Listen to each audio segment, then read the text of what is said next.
আজই ডাউনলোড করুন আর এনজয় করুন আপনার পছন্দের শো। তোমার কোনো আপত্তি নেই মা? আমি নতুন মানুষটাকেই আপন করে নেব, কোনো সমস্যা নেই। কিন্তু আমি বলছি শোনো, ওনার স্মৃতিশক্তি ফিরে আসবে, ওনার মেমোরি ফিরিয়ে আনার দায়িত্ব আমার, আমি নিচ্ছি। আরে তোরা কি বলতো, একটা ফোন করে জানালি না ওখানে কি হচ্ছে না হচ্ছে, কোনো কিছু খবর নেই। ভাবলাম আমার ফোনে একটা ভিডিও করবি, আমি দাদু ভাইকে দেখবো, তাও করলি না। আমি কোন মুখে ভিডিও কল করতাম বলো? অপরাধী তোমার সামনেই দাঁড়িয়ে আছে।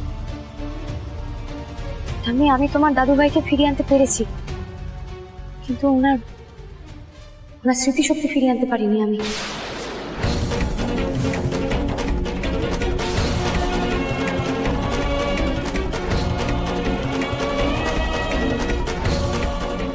আমি কি বলছিস?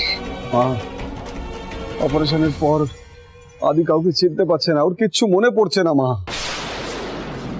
মা, আদি এখন ভালো আছে আগের থেকে, এটাও হয়তো ঠিক হয়ে যাবে।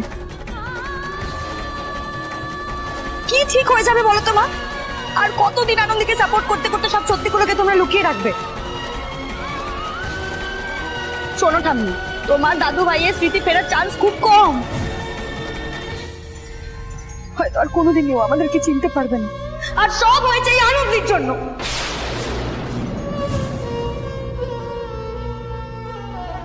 আমি কত করে বলবো যে আমাদের সবার কানেকশন কাজে লাগিয়ে আদির জন্য একটা বেস্ট নিউরো সার্জন আনবো,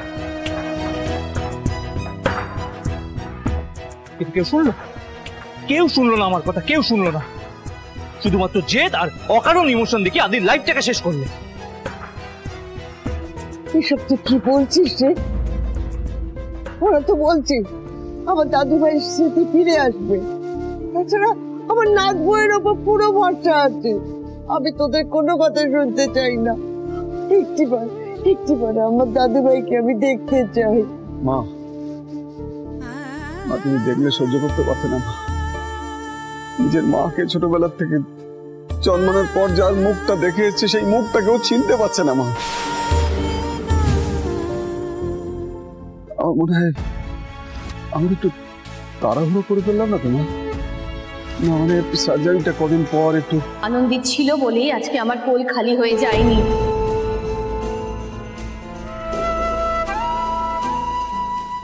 আমার আদি আমার কাছে ফিরে এসেছে। আর তোমাদের কি মনে হয় আনন্দের জন্য এটা খুব সহজ?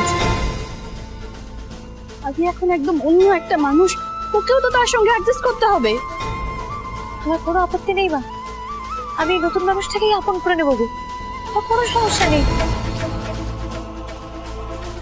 কিন্তু আমি বলছি শোনো, ওনার স্মৃতিশক্তি ফিরে আসবে, ওনার মেমোরি ফিরিয়ে আনার দায়িত্ব আমার, আমি নিচ্ছি। আর যদি কোনোদিন আগে মেমোরি ফিরে না আসে তখন